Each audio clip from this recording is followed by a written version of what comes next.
All right. It is great to be here. And I was here before. I mean, when I wrote my book, I came and gave a talk to the Saddlebrook Association. Was anyone here for that talk? That would be around 2008. No, too long ago. Did this building exist in 2008? It did? So perhaps it was here. And I just don't recall. On the drive out here, I saw so many changes that did not happen in 2008. There were new schools, there's new shopping centers, they added a lane to the road here, a lane to the road there, and these are all the kind of changes, of course, we expect to see, through time. We expect ourselves to change, we expect our kids to change, we expect our community to change. But the mountain, that's different, right? The mountain is something that we see as kind of eternal, that it doesn't change, or it changes very little. And I thought this myself for so long, because I've lived here a long time, and I may be more antiquated than my audience, but I started hiking to in 1974 up in the Rincons to a place called Italian Springs. And now I just was there again. I go over Labor Days, and so that's since 1974. So I've been hiking to this place for 47 years every summer. And for the first 30 or so, it always seemed like it was just the place as I remembered it. There would be small-scale disasters. I mean, lightning would hit a tree and it would explode. There would be a flood that knocked down the sycamores or the ash trees, but they would come back, right, and another tree would grow. And so nothing really big happened until the Helen Fire, and that was in 2003. That was the same year as the Aspen Fire, right above us here in the Catalinas. But it didn't get nearly as much press because it didn't destroy a town, and the Aspen Fire was burning and everyone was watching that one. But there was a fire in the Rincons too that burned a good portion of it. And I went up just a couple months after that, and wow, I mean, I was really struck by the change. And I thought, this is it. My world is over. And of course it wasn't. And I had to be patient and wait for it. But people want to know after, and I was one of them, what happens after a big fire like that? Is it going to ever come back to the way it was? I mean, ranchers want to know too, is there going to be something for my cows to eat? Hunters want to know, is there going to be something for me to eat? And hikers want to know, is there going to be some trees where I can get some shade? And the question then that comes to all of us, including scientists, is what is the trajectory after fire? Is it just a big circle that comes back to where it was before? Or is there going to be heading off in a new trajectory because of years of for example, fire suppression, with Smokey Bear, or with climate change and things in invasive plants? Is some places never going to come back to the way it was? And so there's a lot of ways of checking that out and seeing what's happening. And the way I use it, the thing I do is repeat photography. And repeat photography is pretty easy. You go to where a picture was taken and you take the same picture again. That's my kind of scientific methods. You do have to try the same season, and better yet, the same time of day, because it ends up, if anyone's looked at pictures, right, it's sunset, like a junkyard looks great. So it's all about the lighting for people, portraits, and so if you got that lighting the same, you can really tell what's going on through time. And repeat photography really got its start as soon as the cameras got invented, convenient cameras in the 1800s, and guess what they first did with them? It wasn't vegetation change, but it was something like that. It was glaciers. Because people, I suppose, were sitting around in bars in Switzerland arguing over, like, it's getting bigger, it's getting smaller. And then someone said, hey, we can take pictures and see what happens. Are the glaciers shrinking, or are they growing? And so that was the first use. In vegetation, it didn't get used until the 1900s, and the first person to do it was Homer Schantz. And Homer Schantz was a botanist at the U of A. He eventually became the president of the university. In 1918, he went to Africa to make a vegetation map, and he took a lot of pictures and took some data with what was growing there in those photographs. And then he went back later, many years later, I can't recall how much now, but like 30 years later, and rephotographed the same spots. And so that was really the start of repeat photography in vegetation ecology. That was in Africa. In the Southwest, it got its start in the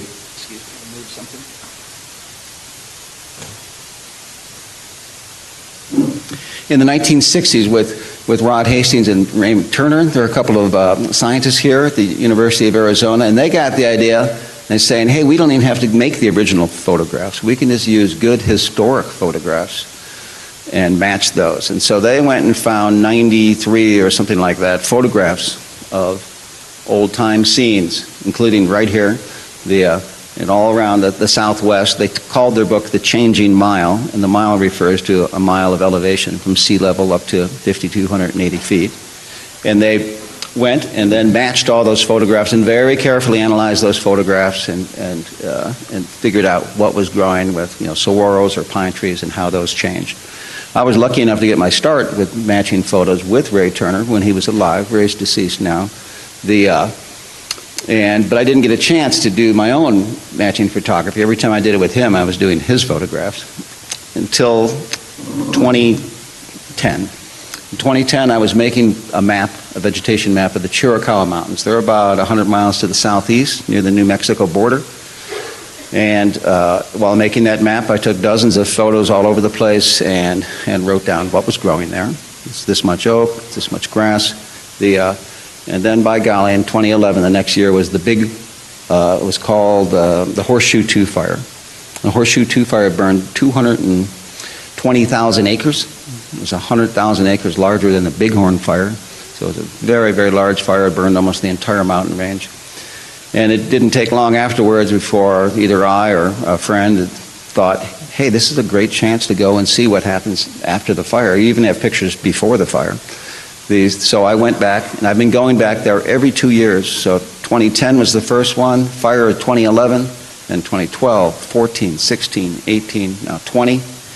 And I've got these great photo sequences I'm going to show you here to begin this show, because what we learned in the different mountain ranges also applies to the Catalinas. And I'm going to go back, wait here, to that slide I had up right here. Let me start with a little overview of our place. That star is the famous Saddlebrook community.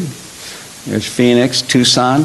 This particular map is one I made myself because I'm interested in plant geography, biogeography, and it shows the proportion of your yearly rain that comes in the summer or the winter. And you might have heard people in Phoenix complain they don't get any good summer storms. Of course, they get some. But it's true. You see how Phoenix is blue. And the general pattern is the places that are redder are places that get most of their rain in the summer. And if you're blue, you get most of your rain in the winter.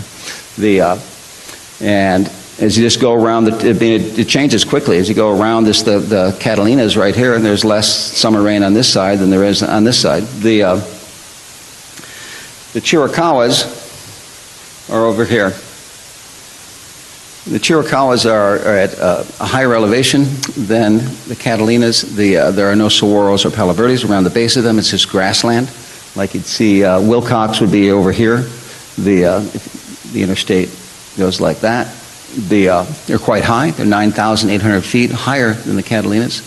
The vegetation at the top is so frigid, adapted, that they even have spruce there. It's the lowest, the southernmost population of Engelmann spruce. That's the kind of tree you'd see up in Colorado or up at the higher places in the White Mountains.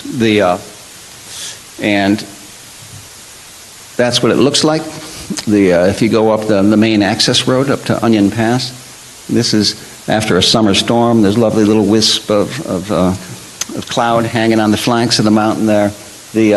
And this is mostly pine and Douglas fir, along with some oak. And because I understood this was going to be the hiking club and some of the people, I decided if I'm going to talk about some plants, I should teach you just a few like this, because I want to show you the difference between spruce and fir. They both have single needles coming off the branch here. Pines, like the ponderosa pines, have a group of needles that hang 2, 3, 4, 5. Ponderosa has typically 3 needles in a group. These trees are the most cool, adapted trees. The spruce and the firs and the pines they grow at the top as well, but they grow down to lower elevations. Oaks, a lot of folks, when we hear oaks, we think of what the oaks look like in the east, and then we do have one species that resembles that. That's the Gambel's oak, which has leaves that look like you think an oak leaf should look like, right? A toothed leaf like that, or lobed. But most of the oaks that you're looking at when you go out the door here and you look up at San Diego Ridge, they're going to be silverleaf oak. There are other oak as well. The lower down is Arizona oak. It's also called a white oak. There's a blue oak. There's many oaks. But these are the two biggies. And especially this silverleaf oak here, which is pretty easy to identify. Next time you get up there in the mountain, if you get up high enough, you'll see it's silver on the bottom of the leaf.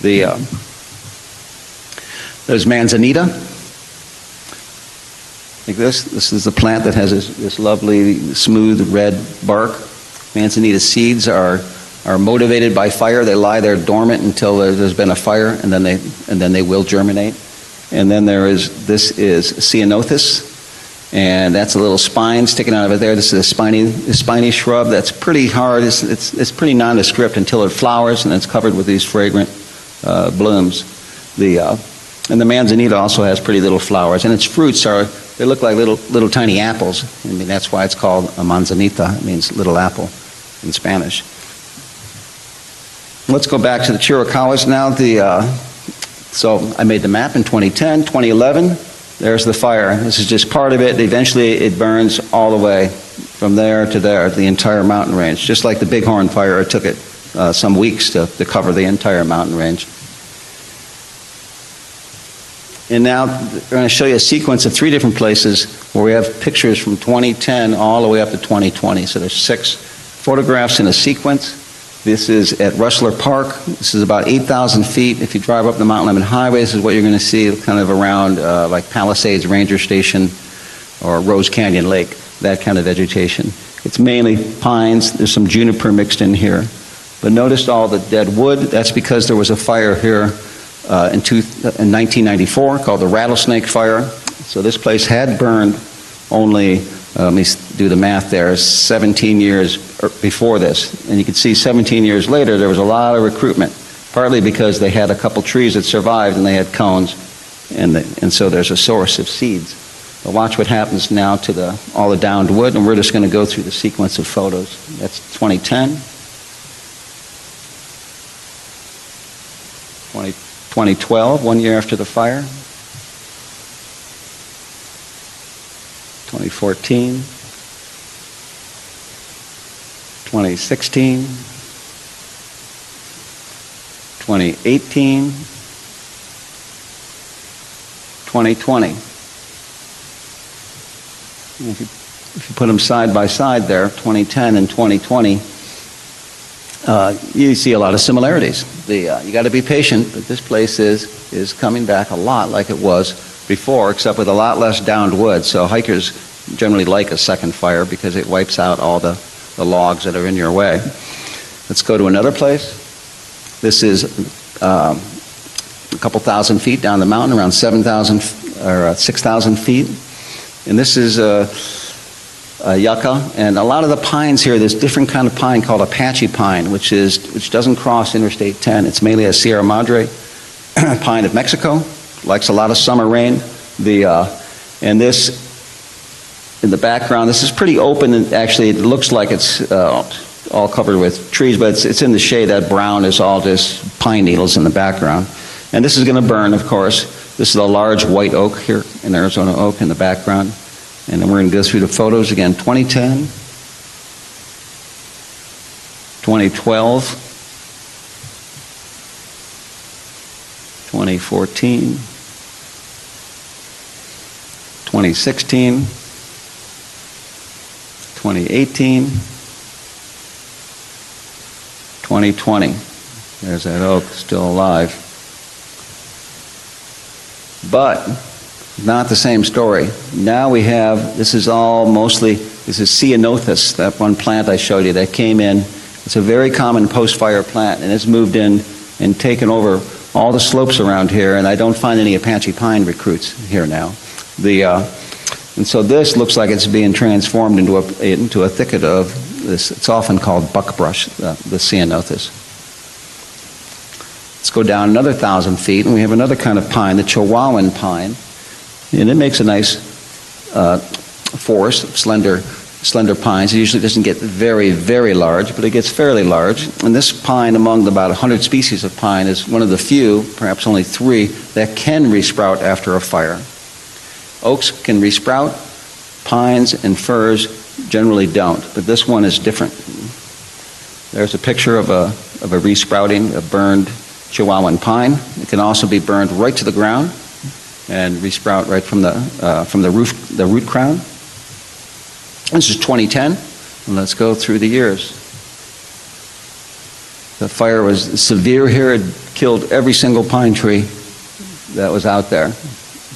That's the year after the fire, 2012, 2014, 2016. See how the pines have already, these are pine trees that have already come back. This is about 5 feet tall, to give you a scale. So there's a pine, there's a pine, there's a pine. They're larger now. And that was 2020. Notice they're very brown now. And this was because of the drought. Remember, 2020 was a terrible, terrible year for rainfall. And so when I go back in 2022, I'm going to be very curious to see if these plants actually survived. Like the Apache pine, they're very dependent on the summer rainfall. There's the before and there's the after. So in the Chiricahuas, these species, the ponderosa pine, the oak, and the juniper and the grass is all recovering quickly.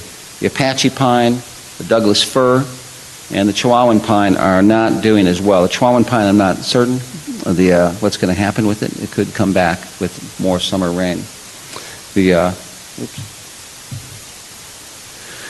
Now, after we did this, I had some colleagues help me.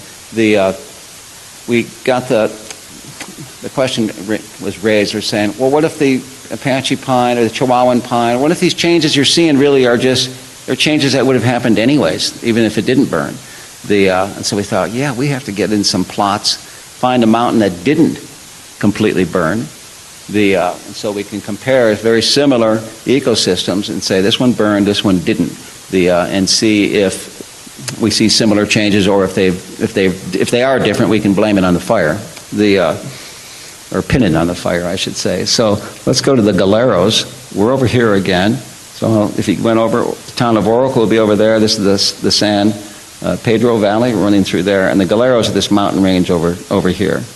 They're hard to get to. I mean, they're not that hard. I mean, you can drive, but it's a dirt road, and usually a rough dirt road. And it's one of the oldest wilderness areas in the state of Arizona. And so there's not many people that go in there. And they look like this. They get up to 7,600 feet, not as high as the Catalinas. They're certainly pine and fir at the top. They're very rocky, and they typically do not burn very often because of that rock. The rock interrupts the advance of the flames, and so the fires tend to die out. So you have smaller fires. I went there in 2011 to make a vegetation map, and it seems like whenever I make a vegetation map, that's going to burn soon. 2014, there was the fire that was called the oak burn. That's a picture of the Galeros taken from near Oracle, the town of Oracle. And oops, wrong way. And so this spring I went on a hike there as well. And the brown area is the area that was burned in the oak fire. And so this time I took a hike, a 3-day trip, and I would go through both places that burned and places that didn't burn. And thinking, what are those places that didn't burn? I mean, how much did they change? And so the answer is not much. These are Chihuahuan pine, and if I have to look close, this shrub died, but all the other trees are still there, leaning the same amount. These are big-tooth maple, a beautiful tree. It turns red, just like like a sugar maple. It's not very common in Arizona. But look at that, 10 years later, and it's like, well, I sagged a little bit. But there's really not much difference. I don't know who turned that rock around. Very similar. And sometimes, I have to look so hard at the photo to see if there's any difference at all. This one's 10 years later, and you can see little tiny, like right there, maybe, yeah, there's a little bit of a difference there. It's amazing how much things can look alike. So then I went to the burn areas. So the answer to that is, well, often, unless there's some lightning strike right there or something, or a flood, things can stay very much the same. So it's no wonder we have this idea that the mountains are eternal. Oops. This is an area that did burn, and this was the pinon pine, and we're very interested in that because we were concerned that we'd lose the pinon pines. They're a very slow-growing, not fire-adapted tree. These are the trees, the little twisted pines are picturesque on the rim of the Grand Canyon, hanging over the edge. They're at Windy Point on the way up Mount Lemmon. So they're small pine trees. They have very large seeds, piñones, that are collected by lots of native folks, and as well as by Italians. Right there, I think they sell them. They put in your salads, and they're collected by birds as well. So these things tend to get planted by jays. They hoard them and they hide them all over the place. And so the piñons are lucky in that regard. And sure enough, these are piñons that are starting to grow, and these are clumps of grass. I was surprised that the oaks didn't move in here. I'm not sure why they didn't. So the piñon are growing back. In other places, it looked like the trees weren't going to come back. And these are all tall ponderosa pine and Douglas fir. And there we are years later, and I didn't find a single recruit of these trees either. This is at the lower limit of these trees. If I was higher up on the mountain, 1,000 feet or so, I could find some recruits. But at the lower limit, I was particularly interested in to see if they would come back. And there were none of these trees. You can see these are the exact same ones that are, even that tree is that tree right there. And they all died. And this is all oak, silverleaf oak, and ceanothus that has come in their place. So there's a summary of what happened in the Galeros. Same species as before, as in the Chiricahuas. Now finally, what you all came for, the Bighorn. That's the Catalinas. There we are, right over there, with the blue star. This is a picture that someone gave me. This was taken by, has anyone seen this previously? No? I take that as a no. Someone posted it on Insta Twitter or something like that, the Jackalope Jim or something. But it's been going around. That's Push Peak over there. That's Bighorn Peak. That's Table Mountain. So this is just right around the corner, right, Catalina State Park. And that's where the fire began, right there. The lightning just happened to be, he left the lens open and got a lightning strike afterwards. It's not the same one that made the fire, because it's already burning by that point. That fire, of course, crept around the mountain for days. You guys know it better than I. And threatened this community and over at Catalina State Park, and then on about 10 days in or so into the fire, the weather turned for the worst. I can't remember the exact day, October 16th or 17th, and it raced over the ridge here, the San Diego Ridge, and completely burned up the watershed of Cañada del Oro, and it did it all in one day. It was the biggest one-day spread of the fire. And that single day, it burned almost the same areas it had burned in the previous week. And this was what it looks like. This is Summer Haven over here, right there. And this is the road that would go, as you drive up the Mount Lemmon Highway, and the road splits, and you can go up to the ski valley, or you can go into town. That's exactly what you're looking at. So that's how close it came to burning all this. And of course, they protected this with back burns and things. It wasn't just an accident that it stopped there. But this is incinerated, this part over there. That's the area of the greatest burn, and also of great concern to Pima County flood control because of the Cañada del Oro itself. Now, a funny thing happened, and that was then after the fire, we didn't have hardly any rain. And that ended up to be really quite lucky. Because immediately after the fire, there was hardly a stick out there to intercept the rainfall and to prevent it from mobilizing that slope and taking it down, right by your golf course over there. And there surely would have been a serious flood if that had happened. I mean, Look at that slope. That's a very steep slope as well. Oops, wrong way again. And so Pima County said, why don't you go down there? I said, sure, I like hiking. And so I drove. This is right at the very summit of Mount Lemmon. This right here is Saddlebrook. This view is looking north. The city of Tucson's looking south, That's the city of Tucson. Mount Lemmon Highway goes up and then goes over to there. And so there are no roads in the Canal del Oro watershed. This is the watershed of the CDO.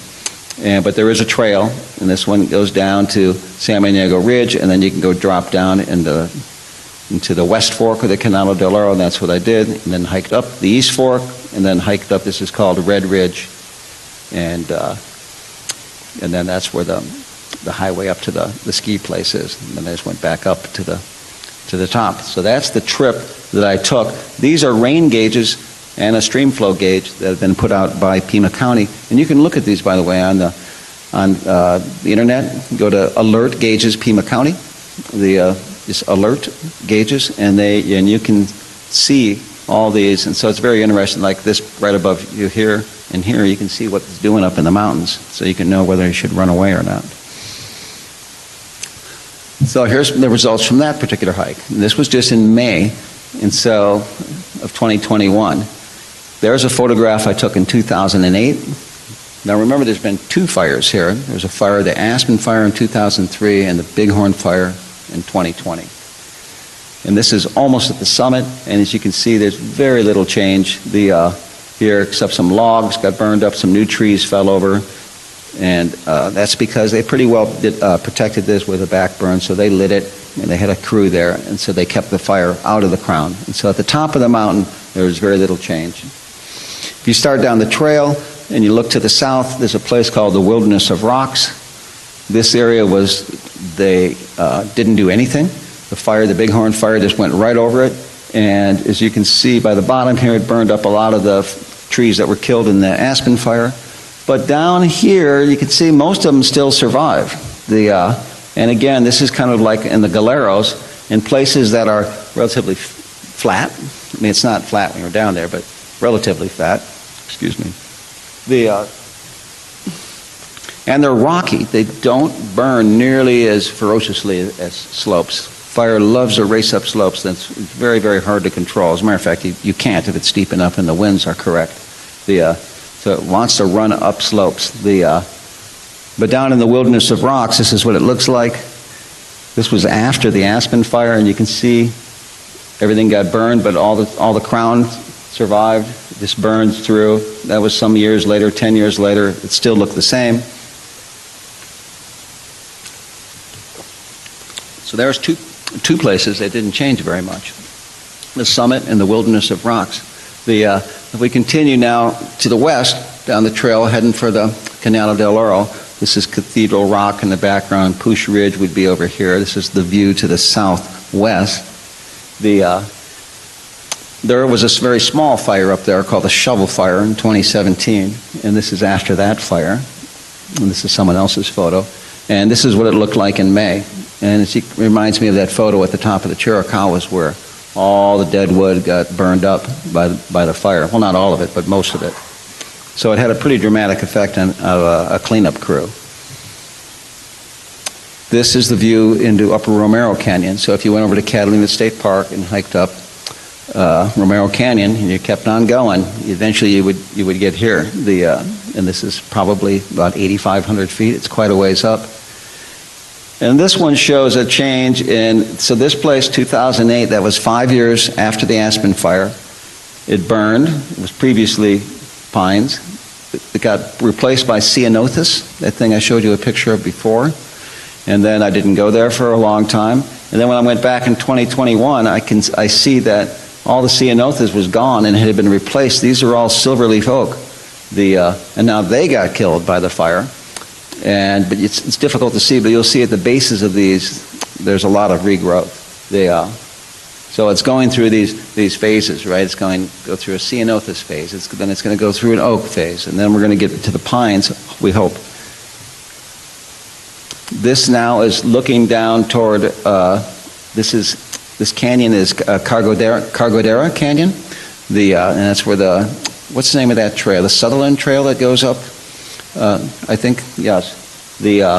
And so you're looking southwest again, down, and you can see in 2008, 5 years after the Aspen fire, that already there was a lot of green down here. There's a lot of dead. These are all dead oaks, but they're all resprouted. And we're seeing the same pattern again. And so this is in May of this year. The bighorn killed this pinon pine that's here. Looks like it grew up some and then dead. This is a juniper, an alligator juniper, and it's dead. It's amazing how almost every stick is there, right, that you see that made it through that fire. So it got scorched, but it didn't catch on fire. And the oaks are coming back again, the silverleaf, so it kind of reset it to the same condition that it was after the Aspen fire. And those oaks, I keep talking about those oaks. Well, check them out. This is in May, and so we had the fire, the bighorn fire, then they spent a miserable summer waiting for rain. They got a little bit of rain, but yet the oaks have so many resources below ground level that they grew. These things are actually anywhere from there to about here tall. They're 2 to 4 feet tall. And that was in May, so it hadn't even rained yet. The summer rains had not come. So when the storms came this year, these incredible rains we had, at least we had this much ground cover or more. So you can imagine how much worse it would have been if none of that was there. I'll show you a picture of a yucca, more all ground recovery. This is all in the Canal del Oro now. Once again, it was greener than I expected. This is 1 year after the fire. Well, some places didn't fare as well. This is a Douglas fir grove that was up in the upper Canal del Oro, probably around 6,500 feet, and all these trees got killed. And again, I didn't see any recruitment of the Douglas fir here at all. Let's make sure I didn't skip one.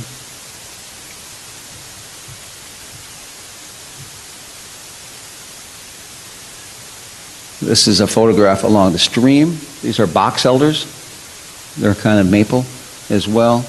And as you can see, boy, they are really, if they're close to a water source, they resprouted and they're growing pretty darn quick. These are all the big, very nice riparian forests, but they're growing dramatically.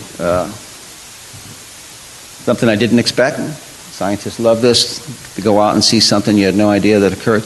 This is poison ivy. So there's huge areas there. Poison ivy, I'm used to seeing it in the most music places, crawling up tree trunks or in kind of shady spots. Yet in that upper area that used to be a Doug fir forest and everything, all the trees are dead. It's out in the sun. So it's now like a big beach covered with poison ivy, which I've never seen before. And so it's fun to go out and learn new stuff and to see that sycamores resprout nicely. This is an alder, which is kind of a relative of a birch. Both are stream side trees along the Canal del Oro, and both of them are resprouting. Let's do a little comparison photo here. This is the stream channel with a big sycamore, and this is 2013, someone's photo, and this is mine. I matched it, and as you can see, what's happened is mainly the stream bed is raised, right? I mean, the plants are resprouting. There's a lot of dead trees, but the stream bed itself has gone way up, and that's all because of the movement of sediment off the mountainside, which mainly there is granite. So it's been sluicing down the mountainside. And how much has been coming down? Remember, this is May before the big rains, and that's what the upper CDO looks like. This walking stick is 4 feet long, and these trees, these are alders that were completely buried. So all of this came down off the slopes of the Canal del Oro, and there's enough of a gradient here in this location that is now, the stream is cutting a canyon through this is all the sediment that came off the slope. And so it made this really neat, very loosely assembled canyon wall there. If you go downstream a little bit where it's more gentle, the gradient, it's not the same story. There you'll see that all the sediment is still there. This rock is that rock. So it's completely filled up across there. There's that walking stick. That's 4 feet right there. You can barely see it. But that's a pretty amazing amount of sediment that came down that mountain. So we're really lucky, like I said, that it's now doing it in stages. Now, of course, this isn't going to look the same, and I've been dying to go back next year to see what this exact rock looks like. I mean, do you think it got buried more, or do you think it's now excavated? And I don't know. I kept on going down the West Fork, and then I started going back up the East Fork, and then get on the Red Ridge Trail. And this is 2012, so that means it's 8 years, 2003, 8 years after the Aspen fire. You can see there was a lot of recovery there. Oh, here's all those white flowers of the ceanothus I was mentioning. There's some over there. And there's a lot of silverleaf oak as well. These are pine trees. And this is what it looked like in May. And so there was a lot of regrowth here of the oaks. The ceanothus had not come back in this particular place. Every pine now was dead. These are all in the background. Those are ponderosa pine. Let's go up the trail a little bit more. And it's the same story. You can't see much vegetation in this photo on the right. I couldn't move it though because I had to match the one that was there. But actually right down in this slope over here, there's a lot of Gambel's oak that's resprouting. It's a good resprouter. Gambel's oak comes right back after a fire. Aspen's the same way. Aspen just loves fire. And then on this slope over here, you can't see, there's a lot of fern, a lot of bracken fern. And where bracken fern grows and where it does, it's kind of a mystery to me, but it's obviously an important plant with regard to erosion. You can see, I don't know if anyone went up Mount Lemmon just like 2 months after the Bighorn burn, and there were ferns everywhere in a lot of places, but not all places. And so that certainly had a lot to do with the slope stability as well. So here you go. Same recovering species, always oak, juniper, grasses, pinon, pine. And these guys too, in jeopardy again, the Douglas fir, the white fir, and the ponderosa pine at their lower limits. And in grave danger here, I have a new category, saguaro and palo verde, which I haven't even shown you any pictures of yet, but you're about to see them. Now the firs and pines, why are they in jeopardy? Well, it ends up that when things get warmer, climate change is something that is certainly, you can measure, you can certainly argue over what's doing it, but it is hotter and it is drier. And these locations in the mountains, and the adults can take it though. And so what I mean by a slow motion change is it's all about the episodic recruitment of the juveniles. The babies are the ones that need it to be cool and wet to get going. You can dry out these trees and the big ones, and they look like hell, but next year they're there again. As a matter of fact, Sam just mentioned, I just rode my bike up the mountain yesterday, and on the way up in Molino Canyon, I was just mentioning this to my wife on the way here, and here she is right now. Thank you, Sonia, for coming. I thought those oaks in Molino Canyon always look in May or June like this is it. They've had it this year. They're turning red. They're losing their leaves. The world's changing, but they always come back. And so they're very, very tough. But it's the juveniles that really are affected by the changing climate because they have a very narrow envelope of conditions in which they can survive. Now, I did this right, but what's really in grave danger are the saguaro and the palo verde. It's our Sonoran desert species that we should be the most concerned about. Now, I don't want to lump all Sonoran desert species together. I mean, there's a lot of them that are, a couple examples here, are Cortsetia, baby bonnets, which grows up in the slopes right above Romero and right up here, actually. It's a tree that looks like, you might think it's a little mesquite or something, but it has pretty little flowers that come out very early in the spring. It's the first thing that little yellow and white flowers and its common name is baby bonnets. And Jatropha, limber bush, another species that's common up there on the slope. A lot of Sonoran desert plants do respond to fire with resprouting. But why do they do that? We keep saying, oh, fire is not part of the Sonoran desert. And it's probably because they're from tropical genera that are freeze adapted. And so the cause of death doesn't really make that much difference.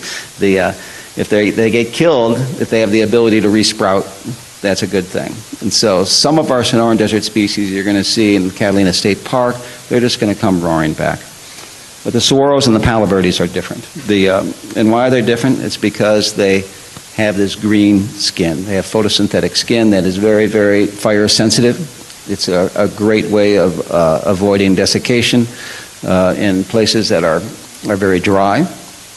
Right? It's easy to eat a leaf, but it's hard to eat the skin of a saguaro or a palo verde. Wait 1 second, wrong way. So there's our green-skinned saguaro, and its neighbor in this picture is an invasive species. This picture is taken just above here, up on Pouche Ridge, and that's bufflegrass. And as you can see, there's a lot of it. And when you get a lot of something that has little fine stems like that, fire ecologists refer to that as fine fuels, and it can burn. And when it does burn, as it did in another fire in the Catalinas, a smaller one that didn't get much press called the Mercer Fire. It was in the summer of 2019. It ravaged an area here, and as you can see, what happens, it kills some of the saguaros. But what happens is afterwards, it comes back as mostly bufflegrass, more bufflegrass. So it's a positive feedback loop. You can find another place here. Let me see, right there. Same story. You can see a lot of things burned. Let me find my pointer. Oh, this is actually the shell of that barrel cactus that rolled down the hill. It's empty. But look at all the bufflegrass that came in afterwards. So this is something that without, you don't even have to be a xenophobic and scared of all foreigners. This is the foreigner that really can change our ecosystem from one to another, from a fire-sensitive saguaro palo verde into a fire-adapted, like a savanna, a grass savanna. And that's the concern of many of our local biologists. This is what it looked like shortly after the Bighorn fire up on Pouche Ridge. Sonia and I and others from the Desert Museum and from Tumamoc Hill climbed up to see what was happening up there. And you can see the fire did come down and get some saguaros, but then it stopped right here. There's a bunch of bufflegrass right there. And so why did it stop? It stopped because in this particular instance, a very savvy fire crew got up there and put a fire line in exactly the right spot. I was very impressed by the work those men and women did up there. I can imagine how hard it was working in the middle of the summer, with all their fireproof underwear and shovels, but they put that right there and they stopped it exactly where they needed to do it. So that's one reason it didn't go downslope any further in this particular location. The other is it was going downhill. The third is the wind was going the other way. So the wind is blowing uphill, and that really slowed down the Bighorn fire and kept it out of many of our saguaro and palo verde areas. So it's really just luck that did that. If the lightning had hit below, right, it would have gone right up that slope, carried by the wind and the inclination, and roasted all of these guys. But it was the opposite. Instead, it went over San Diego Ridge and burned up the Cañado del Oro.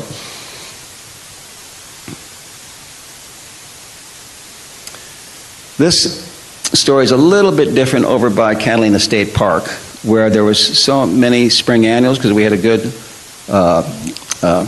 winter rain that year, and grass, that the fire did go down the slope. This is right over by Romero. And look over here, there's a group of saguaros. Do you see them? And now we're going to go after the Bighorn fire.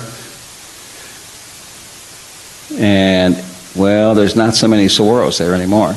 And so it did get down there and burn all the saguaros. These other species that you see here, I'm going to go back in the foreground, which include these, which I like to make walking sticks out of. It's called sotal or dasylirion or desert spoon. And a lot of these species are well adapted to fire, and they come right back. They're also more typical of a grassland, which would usually be further upslope. So this area down here brings up the question of, we're always thinking, as I began this talk, I thought the question that the hunters, the farmers, the hikers, they all want to go, is it going to come back? Is it going to be like it was? And so the question is, what was it?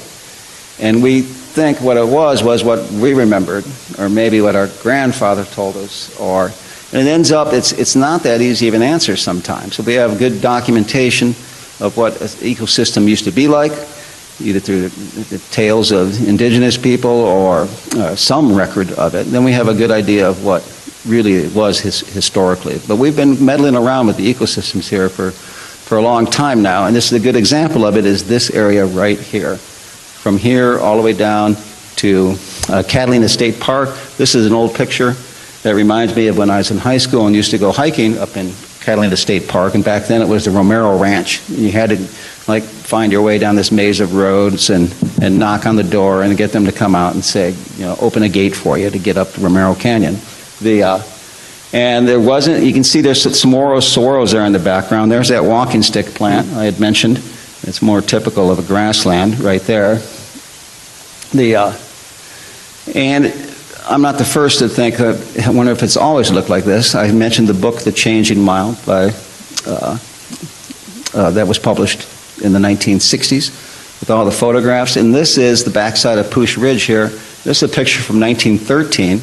And that I circled there. This is a Palo Verde.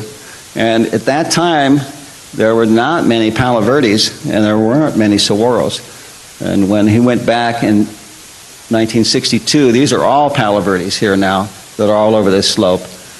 And if you could look at it in the book a little closer with a magnifying glass, you'd see more saguaros as well. So what happened between those years that made those plants become more common? They turned from a grassland. And it ends up that fire suppression just doesn't happen by Smokey Bear or talks or putting out fires. They don't even get started, and that's because all the fine fuels get eaten by cows. And so in the late 1800s and the early 1900s, there was an invasion of bovines, a yummy invasion apparently that we ate later. But they ate up all the grass, and so there's been a dramatic decrease in these areas, and we know this from tree ring studies, that fits perfectly with cattle coming into the area. And so we brought in the cattle, they took out all the fine fuels, the fires stopped, and then the species like Palo Verde and saguaro moved in. Now, it's not that simple of a story, and I put this in here to remind myself not to pretend that I kind of know all the secrets or something. If you go to the other side of the Catalinas, you can find a picture. Here's 1908, and these are saguaros, as you can see, and the change here is a whole bunch more Palo Verde, but the saguaros die. So what's different on that side than this side of the mountain? I'm not sure. One thing is the elevation. It is, we are fairly high here, 3,200, 3,400 feet around Saddlebrook. This picture is probably from about 2,600 feet. And it's on the south side of the mountain, the warmer side of the mountain. But every picture tells a story, and it might not be the same story. But some things are forever, and that is you will get hit by lightning sooner or later over here in Saddlebrook. Again. And so thinking about what's going to happen after that lightning strike, like most people, my greatest concern was the pickleball courts. Because Saddlebrook Ranch has the highest percentage of players, it says here, of any active adult community in Arizona. The truth is I don't know how to play pickleball. But one thing you can do, since we know now we have a hand in like shaping our ecosystems, we just don't have to leave it up to like the vagaries of the rainfall or something, is that we can control an invasive plant that could affect our community and what happens here. And just because it might have been more of a grassland before we moved here doesn't mean we have to let it go back to one. And so we do have Sonia Norman here from the Desert Museum who's brought a sign-up sheet that's just where you come in the door there. And if anyone would like to participate in helping to control the buffalo grass in Saddlebrook, by golly, this is coming right up, isn't it, Sonia? Yes, it is. What day of the week is that? Is it a Saturday or a Monday? It is a Thursday. It's a Thursday. Yes. And it's coming right up. I think 2 Thursdays. Well, anyways, that's actually the end of my talk, and I'd be happy to take any of your questions right now. Thank you.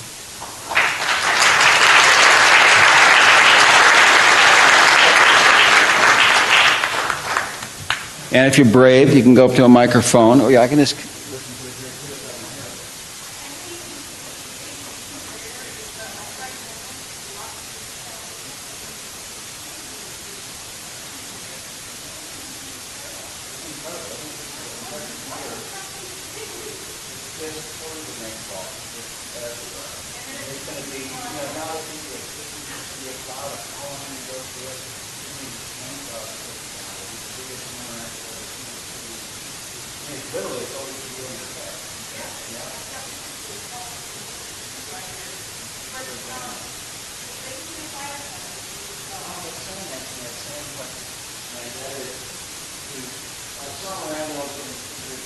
Summer annual rain response.